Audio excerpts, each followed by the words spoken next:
Olá pessoal, estamos aqui, eu, Juliana, Francisco tá aqui atrás, para mais um podcast para vocês, com um conteúdo muito especial e uma convidada também, na verdade, Juliana? Muito especial. A nossa primeira convidada do nosso podcast foi nada mais, nada menos do que ela, a mãe da matemática. Deivane Oliveira, seja bem-vinda, Deivane, é um prazer ter você aqui conosco, né? Uma grande amiga, uma grande profissional, uma grande mulher aqui da nossa cidade, e nós lhe acolhemos aqui com muito prazer no nosso podcast. E a gente já começa perguntando, né, um pouco sobre você, sobre a sua trajetória. E aí, Deivane, tu não é de Alto Alegre, né? Assim, você é de Alto Alegre porque você mora aqui há muito tempo, mas você nasceu em Coroatá. Coroatá. Primeiro eu queria agradecer pelo convite. De certa forma, eu me senti honrada, né, de ter minha trajetória reconhecida e ser a primeira pessoa a ser convidada do trabalho de vocês, que eu acho que vai ser um trabalho lindo. E aí eu tô aqui na torcida. Inclusive, tá sendo um desafio. Porque quem me conhece sabe que eu não gosto muito de foto, de câmeras, no geral. Mas eu aceitei porque eu achei que o trabalho de vocês ele tem que crescer, ele tem que evoluir. Vai ser um ganho para nossa cidade. Você vai contribuir muito. Espero. Com esse episódio, né? Então, eu sou de Coroatá, né? Mas vivi a minha infância aqui, vindo passar as férias na casa dos meus avós e estudava em Coroatá. E aos 14 anos, por motivo de saúde, né? Que eu tive um problema de saúde, eu tive que vir embora para cá, para Alto Alegre, porque ficava mais próximo de São Luís, onde eu fazia meu tratamento de saúde. E aí fiquei aqui, né? Estudei no Ribamar junto com o Ju. A gente estudou junto. Isso. Sempre foi inteligente, viu, povo? Sempre tirava 10 em matemática. Ela e a irmã dela. A mãe da matemática, né? Nunca gostei muito de estudar. Mas... Sempre foi a mãe da matemática.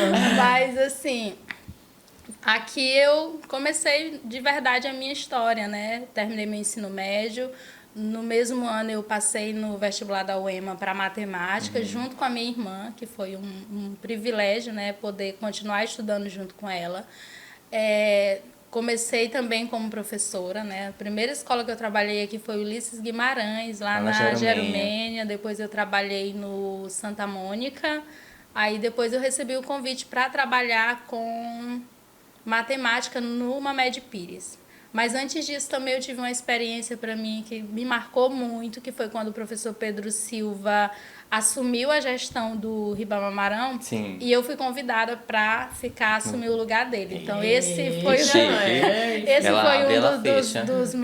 um dos maiores desafios para mim, porque eu fui trabalhar no ensino médio com meus colegas de escola. Tu tá no qual período? Eu estava no primeiro período. Meu Deus do céu. No primeiro período. Então, ali eu fui ser professora de amigos, como a Luana, a Janiele, a Nájila. Então, assim, pessoas da minha convivência. Sim. E, de repente, eu cheguei lá como professora. E como foi isso? Tipo assim, teve diferença? A amizade influenciou? Ou ele tentou criar um outro perfil? Na verdade, isso é algo que eu sempre falo em toda escola que eu trabalho. Eu sempre busco ter um bom relacionamento com os meus alunos, relacionamento até mesmo de amizade, Sim. né? Mas eu procuro deixar claro que existe ali até que ponto que a gente pode ir.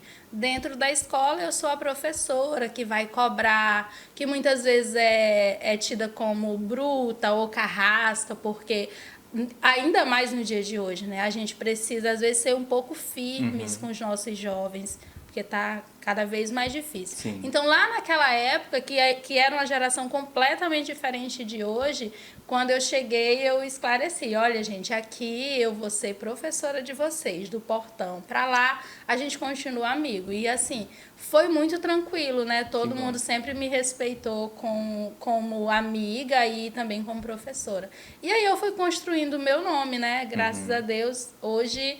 A Deivane é a professora de matemática. Então, Sim. assim, é uma construção que Só a gente... matemática, nunca... Nenhuma outra... Deu sim. Ela deu aula pra mim de biologia. A Deivane foi minha professora, não acredita? Mil e uma utilidades. Foi porque assim, a Daiane, que era minha professora, no primeiro ano, 2009, de biologia, E aí, o que aconteceu? A Daiane não podia ir num dia que acho que ela tava cuidando do pai de vocês em São Luís. Aí, a Deivane foi um dia dar uma aula pra mim. Aí eu lembro desse dia completamente. É um desafio. Não era só matemática. Eu costumo dizer que eu não... Áreas que eu não encaro, que eu não vou de jeito nenhum se me oferecerem, é a química, porque eu realmente eu não gosto de estudar química, né? Sim. Mas aí as outras disciplinas eu acho que eu consigo, né? Porque eu acho que também ser professor vai muito do esforço que a gente coloca, né? Sim. Porque não basta eu ter a formação. Muitas vezes a formação acadêmica da licenciatura, ela não me prepara 100% para a sala de aula, para os desafios ali da sala de aula, até mesmo com os conteúdos do ensino médio. Isso.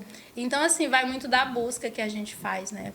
Por isso. Mas eu já fui professora, a minha primeira experiência foi na educação infantil. Olha aí.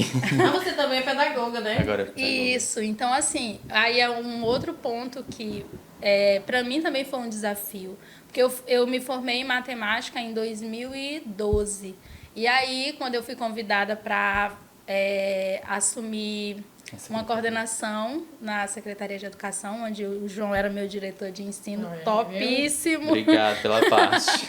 E aí, quando eu fui, eu me lembro de ter mandado uma mensagem para o João perguntando o que um coordenador faz. Então, assim, eu tinha noção de todo o trabalho da escola, mas eu tinha aquela dúvida, né? Como é que eu vou ser uma boa coordenadora?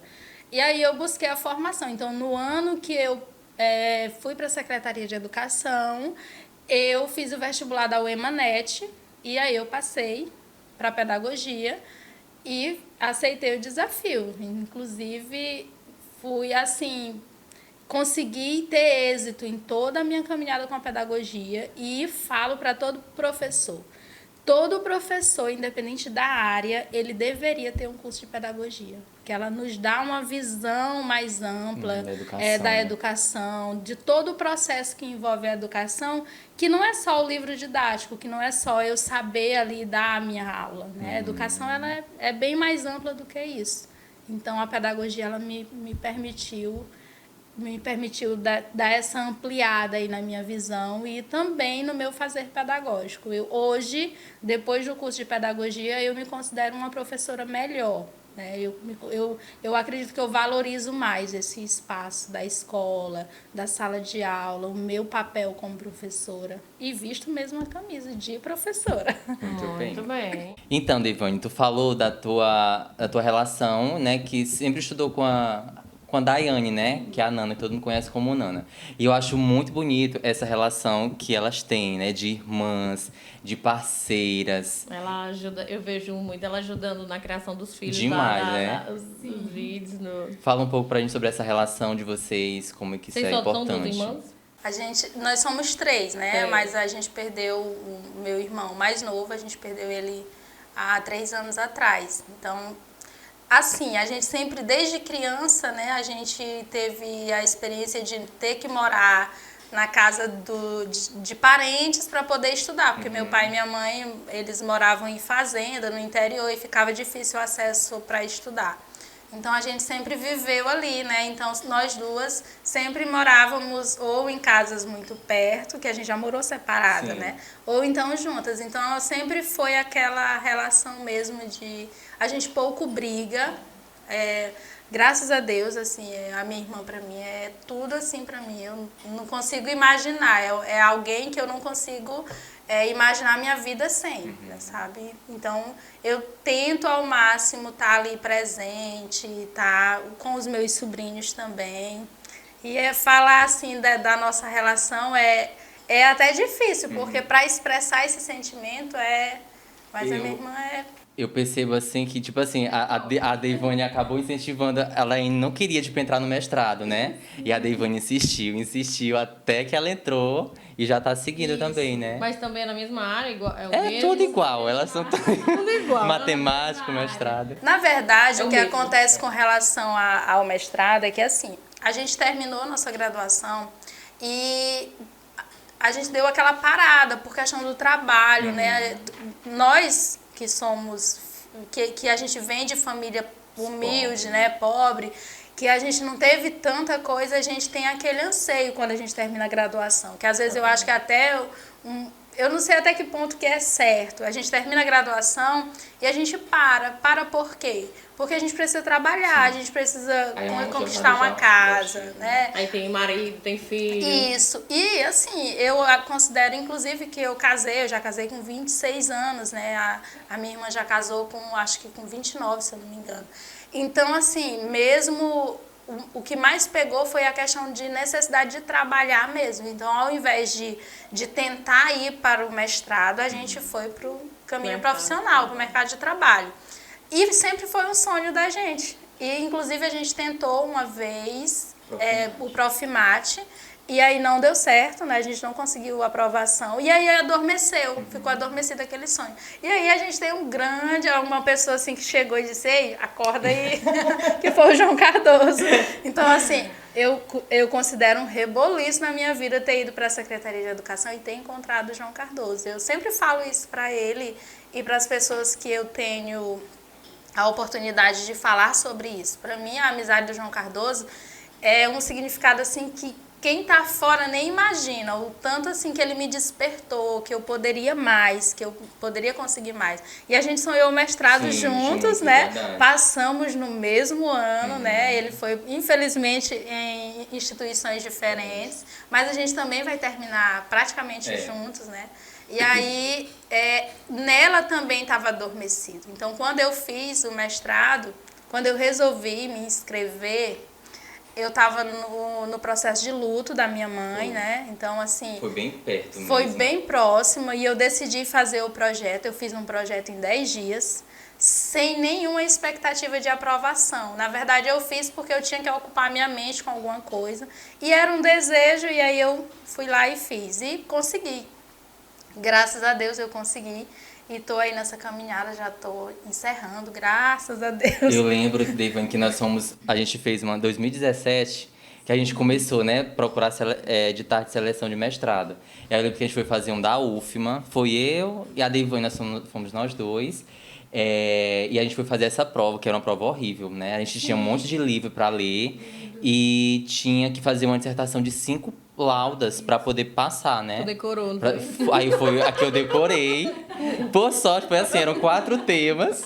E eu fiz 3 temas da dissertação e eu decorei uma muito bem, que foi o tema que caiu. Sim. Aí chegou lá na hora, eu só transcrevi todinho e aí eu consegui tirar 8,5 e passei para a segunda etapa, né? Eu, como não decorei, não passei. Mas aí, assim, aquele primeiro ali foi a primeira tentativa nossa e a gente viu que a gente poderia passar, né? Que a gente poderia conseguir. Quando a gente chegou lá, a gente viu que ali não dava para nós. Por que que não dava? Porque a gente, assim, existe uma certa relação com quem é da universidade, das universidades públicas, assim, porque nas capitais, os professores já têm uma ligação muito forte com seus grupos de estudo. Então, eles já participam de grupo de pesquisa. A gente que é do interior, a gente tem muita dificuldade, porque a gente não teve essa vivência desde a universidade.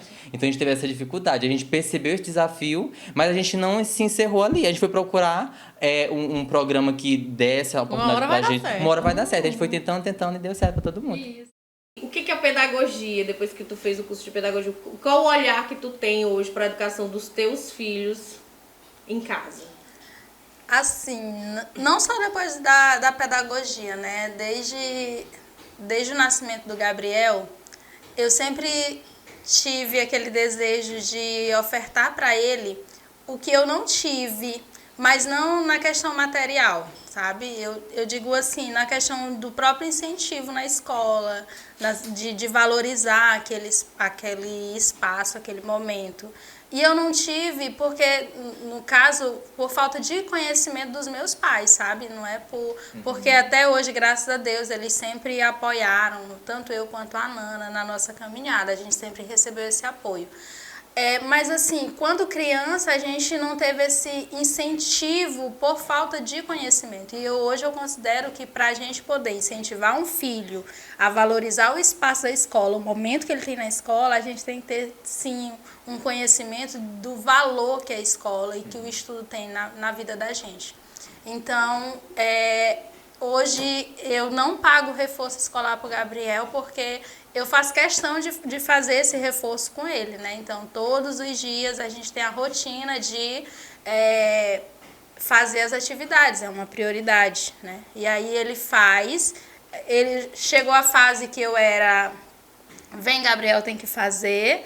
Hoje a gente já está na fase do ele faz só, depois eu faço a correção, vejo o que está errado, se ele tem dúvidas, explico.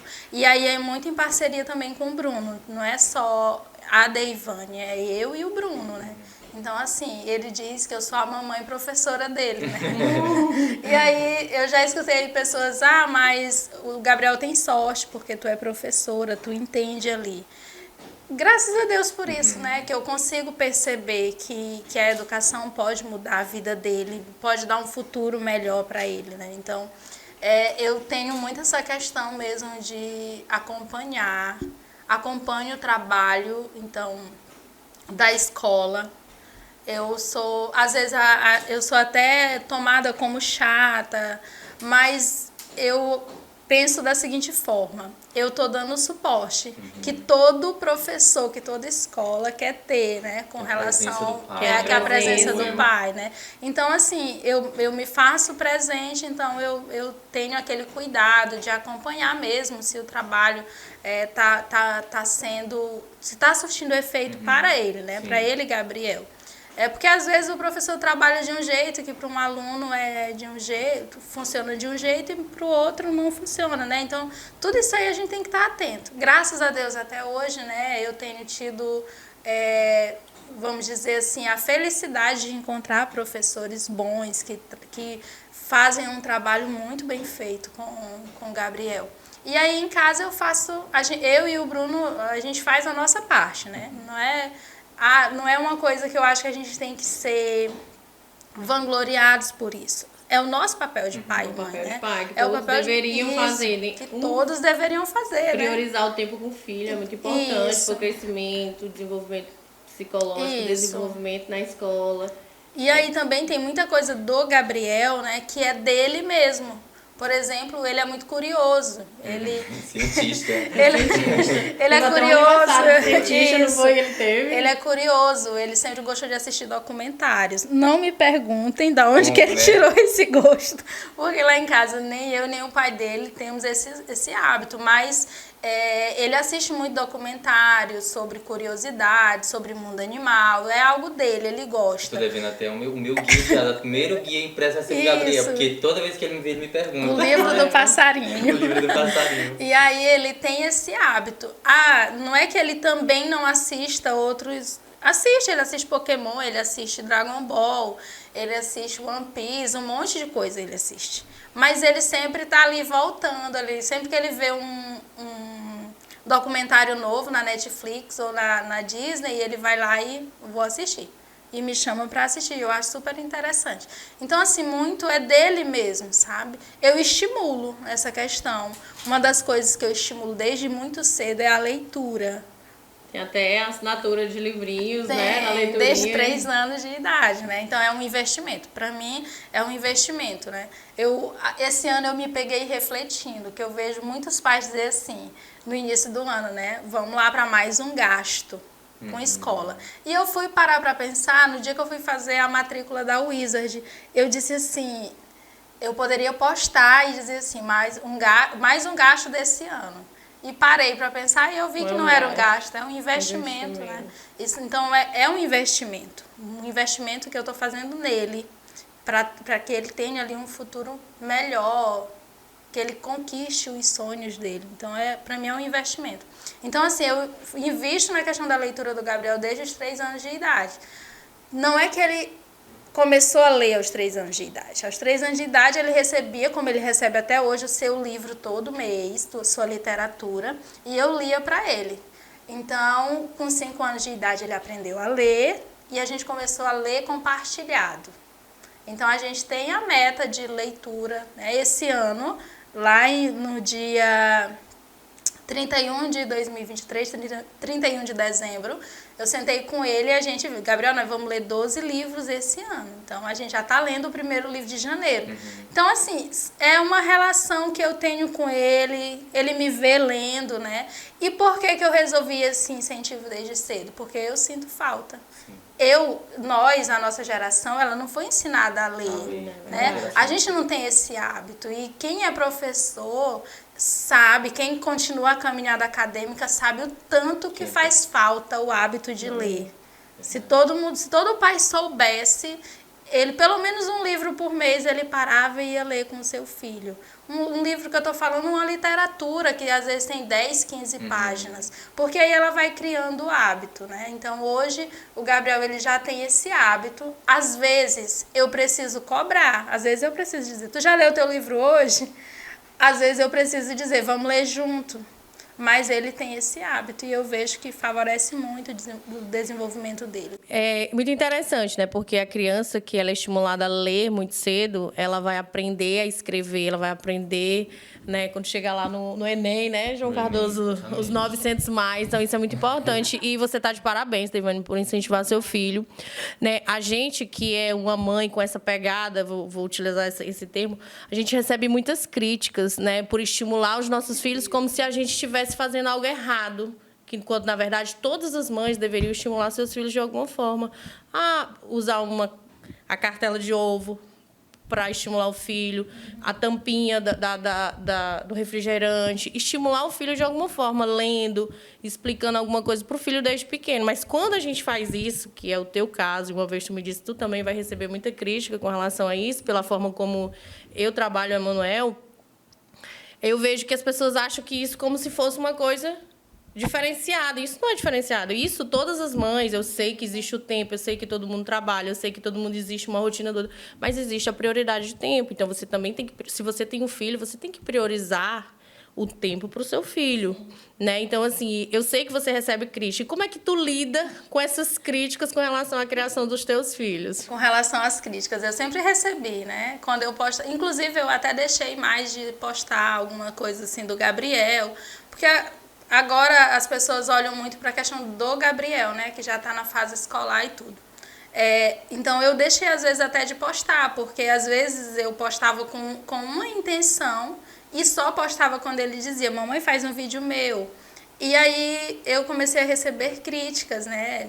Eu já escutei pessoas dizer, outro dia eu vi alguém falar assim, a Deivane vai matar aquele menino de tanto estudar. Gente, como assim? Tanto estudar como? Gabriel estuda de segunda a sexta pela manhã e no sábado ele faz o inglês, mas o inglês foi uma decisão dele. Ele me pediu que queria fazer, porque ele gostava de jogar no videogame e lá aparecia tudo em inglês. Aí um dia ele pediu para mim ler e eu disse que não sabia, não entendo nada de inglês. E aí eu disse, meu filho, tu tem que estudar inglês para isso. E aí o primeiro ano ele foi e ele tinha preguiça de ir, mas eu continuei, né, incentivando, não, tem que ir até o final. A partir do segundo ano do inglês eu já perguntei, você quer continuar? Então, essa é uma pergunta que eu faço para ele antes de fazer a matrícula, né? Porque eu entendo que é o sábado e tal, tem toda essa questão. Mas eu pergunto e ele diz, não, eu quero. Hoje ele faz questão do inglês. Então, foi uma caminhada aí. Recebo críticas? Recebo. No início... Vai te dar um leite? Não vai. Então, assim, no início eu ficava triste, eu ficava chateada, poxa, eu sou uma mãe, né? Então eu estou tentando ali estimular meu filho da melhor forma. Então, mas eu fui ver que às vezes as pessoas que me criticam não fazem nem metade do que eu faço. Então, eu deixo para lá hoje. Continuo na mesma pegada com ele. Ele tem hora para estudar. Ele usa tela? Usa. Ele usa tela, ele usa videogame. O Gabriel, ele tem horário... Ele mais brinca do que estuda, sabe? Eu não sou aquela mãe de dizer que ele vai passar um dia todo ali na frente do livro ou fazendo... De forma alguma. O Gabriel passa a maior parte do dia brincando. Chegou da escola, ele almoça, ele brinca e tem o horário para fazer as atividades. Então, assim... Aí depende dele, quanto tempo que ele vai passar fazendo as atividades, né? Mas assim, eu não... Hoje eu procuro não ligar mais, porque eu também, se eu pudesse, eu nem assim, teria redes sociais, sabe? Acho que a rede social hoje, muito por uma questão de trabalho e tal, principalmente o WhatsApp. Mas, assim, no início me incomodava. Hoje eu não ligo mais, não. Eu sei que eu não estou fazendo mal para ele. Eu sei que futuramente ele vai perceber. E ele já percebe, né? Ele já diz, é a mamãe professora dele. Então, eu fui tentar colocar ele no reforço. Ele disse, não, mamãe, eu prefiro ficar no reforço contigo. Então, assim, eu tô na caminhada com ele. Eu tenho a minha concepção de que eu não tô errando com ele como mãe, né? Eu tô estimulando da forma que eu posso, ajudo da forma que eu posso. Não tiro nada dele. Agora tem horário, ele usa a tela, usa, mas ele tem o horário, até que horas ele pode usar e a partir de que horas que ele pode usar. Porque chegou um momento que eu vi que estava demais. Então, assim, tanto eu como o Bruno, a gente tem esse cuidado de mediar, né? Vamos ver aqui, tá demais? Vamos tirar um pouco? Vamos conversar com ele. E aí tudo com o Gabriel é na base da conversa, a gente vai se entendendo. Criança, né? É muito interessante, Deivânia, a forma como... Eu sempre te admirei como mãe, te admiro como mãe. E parabéns pela forma como você conduz a educação do seu filho. Está certíssima. Não tem nada errado, tá tudo certo. E a Sofia, que já vai fazer ali seus 2 anos, como é que você está iniciando aí esse processo da educação, de estimular as habilidades psicomotoras? Como é que está aí essa questão do andamento com ela? Falar da Sofia, né, em toda essa caminhada aí, é até um pouco complicado, porque assim, quando a Sofia nasceu, acho que com 28 dias eu tive a minha primeira aula no mestrado. 28 dias de nascida, né? Foi com menos de um mês com a aula do mestrado e a menina já ficou. Resguardo. Com o pai dela, né? Com o pai. E aí eu até... As pessoas perguntavam com quem deixou. Com quem deixou, né? É até interessante, porque até mesmo quando eu cheguei no mestrado, que eu tinha certas limitações, porque ainda estava mesmo de resguardo, como dito popular, né? Então, assim, e a tua menina, com quem que ela ficou, né? Com o pai. E todo mundo se surpreendia. Aí um dia um professor até falou assim, mas por que a surpresa? Se vocês perguntarem para o Bruno se ele me ajuda, ele vai dizer para vocês que ele não ajuda, que ele faz o papel dele. Então, assim, desde o início eu recebi total apoio do Bruno. Não, você vai. Quando eu recebi o resultado, eu tinha acabado de chegar do hospital, foi poucos dias depois, e eu disse, e agora, Bruno? Ele disse, não, tu vai. Eu disse, eu vou levar a Sofia, vou pagar uma pessoa para ir comigo e ficar olhando a neném enquanto eu estou assistindo aula. Ele disse, não, eu vou ficar com ela e com o Gabriel. Então, assim, é um pai que ficou com a filha que nasceu prematura, que aprendeu logo a dar banho, que ele sempre fez isso também com o Gabriel, né? Mas aí na Sofia, com o Gabriel eu estava sempre ali, mas com a Sofia não, né? Eu estava no mundo. Tava no mundo. E aí, inclusive, hoje ela é bem mais apegada com ele do que comigo. Mas dizem que a menina é mais apegada com o pai e o menino mais apegado com a mãe. E aí eu tô pra provar que é verdade. E aí a gente foi tendo essa caminhada. Eu passava 2 dias em São Luís e ele ficava aqui com o Gabriel e com a Sofia. E aí eu também tive suporte da minha tia, que me ajudava, né, na hora que ele ia que ajudava na hora que ele ia pro serviço. Então, assim, no primeiros meses da Sofia foi o primeiro ano, na verdade, né? Que foi 1 ano nessa rotina de ir para São Luís segunda e terça. E aí, hoje, eu procuro estimular ela com a questão de brinquedos, né? Como tu sempre posta, que eu acho super interessante. E é algo que até estimula a gente, quem tá vendo, quem tá ali do outro lado da tela, né? A comprar um brinquedo que estimula. Eu procuro sempre dentro do meu tempo, né? Porque também ainda tem essa questão do tempo. Que é muito bom quando você pode passar ali. Eu acho que no primeiro podcast, a Ju fala que ela teve essa questão de tá ali, né? Então, assim, nem toda mãe pode, né? Com a pandemia, eu tive essa possibilidade. Isso, porque antes eu tinha que exatamente. passar o tempo no fórum, ir pra Bacabal, São Mateus. E hoje tudo online, Tudo né? online, aí tu pode acompanhar ali, né? Aí, pra quem não pode estar ali, que tem que sair pra escola, no meu caso, né? Tem que ir pra escola, tem que fazer isso, tem que fazer aquilo. Fora que a gente tira os olhos da criança, às vezes esse processo ele fica um pouco mais delicado, um pouco mais difícil. Mas sempre eu tenho a mesma pegada de estimular. A questão da leitura com a Sofia, eu vou estimular do mesmo jeito que eu estimulei com o Gabriel. Ela hoje me vê lendo, né? Então, quando ela completar os 3 anos de idade para ela, eu pretendo fazer do mesmo jeito, a mesma assinatura, o mesmo investimento que eu fiz com o Gabriel, eu pretendo fazer com ela. Eu pretendo pegar e botar para ler um livro com ela, para ela ir vivenciando e que quando ela for adolescente, quando ela for adulta, ela tenha o hábito de dizer, eu acho tão bonito quem diz assim, esse ano eu li tantos livros, eu acho lindo quando eu vejo um jovem que é desperto para isso, sabe? Que eu tô lendo esse livro aqui, que sai um pouco ali da caixinha da rede social e vive um pouco aí do que os livros têm a nos oferecer. A Deivane falou uma coisa muito interessante durante a fala dela, que é um pensamento compartilhado, né? Que eu também entendo. Que, assim, o principal desafio da educação é justamente o entendimento de que a educação é importante. Eu percebo que esse é um grande desafio.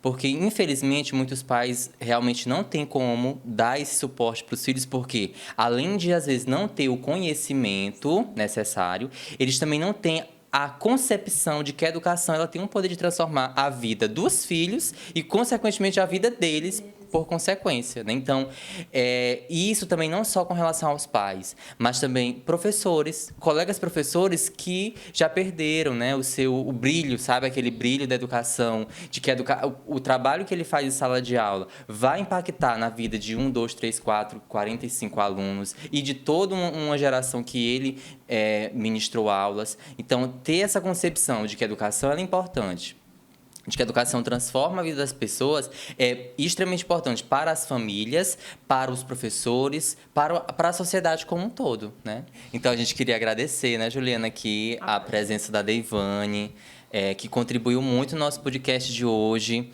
pela sua participação, pelos seus relatos de experiência. Acredito que todo mundo que está nos acompanhando aqui ficou maravilhado com a história, com o empenho, com a dedicação da Deivane, que é mãe, professora, esposa, mestranda, uma grande mulher para a nossa sociedade, para Alto Alegre do Maranhão, extremamente empoderada. E a gente agradece demais pela tua participação aqui, né? Desejar que você tenha um excelente ano, que você conclua seu mestrado, que a gente entre no doutorado. E é isso. Muito obrigada. Muito obrigada, Deivane, por ter aceitado o nosso convite, por estar aqui, ser a primeira convidada, por estar aqui abrilhantando o nosso podcast com o conteúdo que você acabou de apresentar. Você é uma grande mulher, uma grande mãe. Eu sempre lhe admiro desde quando a gente estava lá no ensino médio do José Ribamar Amaral, que sempre tirava 10, viu? Então, parabéns. Falando um pouco sobre a nossa experiência, né, como professor de escola pública, né, como aluno, como estudante de escola pública, eu sinto muito essa necessidade de que os professores, que todo professor que entre numa sala de aula hoje, ele tivesse essa visão do despertar os nossos alunos. Os nossos alunos hoje, essa geração de hoje, ela precisa ter esse despertamento, entender que a educação ela pode transformar a vida delas, mas para isso a educação, a escola, ela tem que ter uma perspectiva de emancipar, de emancipação desses alunos, sabe? E aí eu aproveito aqui até para falar do trabalho belíssimo que eu vejo que o José Ribamar Amaral faz hoje. E, inclusive, eu sei que tem aí dedo do professor João Cardoso, né? Que é sobre essa questão do incentivo ao aluno estar fazendo vestibular. A UEMA, a UFMA, o IFMA e as outras instituições públicas, elas estão aí para ser ocupada pelos alunos da escola pública. também é espaço deles, eles têm que tomar esse lugar que é deles, sabe? E aí, eu não tô dizendo que sou contra a escola particular, não, de forma alguma, sabe? É porque eu entendo que o aluno que está na escola pública, muitas vezes ele tá ali porque ele não tem aquela condição de estar lá na escola particular, né? E aí a gente tem N questões que fazem o trabalho da escola pública muitas vezes ser desvalorizado. Porém, eu acho que a escola ela tem que chegar, o professor tem que chegar e dizer, olha, tu tem que fazer o vestibular, tu tem que ocupar esse espaço aqui. E aí eu vejo hoje Alto Alegre aprovando 18 alunos no vestibular da UEMA, né? Alunos de escola pública, né? Dali que caminharam a vida toda numa escola pública, ocupando uma vaga na universidade pública. Então eu valorizo muito esse trabalho, eu acho bonito, eu admiro, e toda escola e todo professor deveria sim, como alguns dizem, né, eu não considero que seja uma perda de tempo. Você parar um horário da sua aula para você falar sobre o Enem, sobre a UEMA, sobre as instituições... Como chegar lá. Dizer para o aluno, olha, vocês têm que estudar, vocês têm que fazer o Enem. Para que serve o Enem? Para que serve o SISU? Muitas vezes o nosso aluno nem sabe o que é o EMA, o que é um vestibular, como funciona. Então esse papel tem que ser nosso. Nós, professores, é que temos que ir ali despertar esses alunos ali, estar sempre conversando, chamando a atenção deles para isso. E aí eu aproveito para agradecer pelo convite. Estava apreensiva, quase não vinha, mas deu certo e eu fico muito feliz. Espero que as minhas falas tenham contribuído de alguma forma com quem está assistindo e com vocês também. Assim como as falas de vocês mexem comigo. Escutar o que vocês têm a dizer sobre mim, sobre o meu trabalho, também mexe comigo, certo?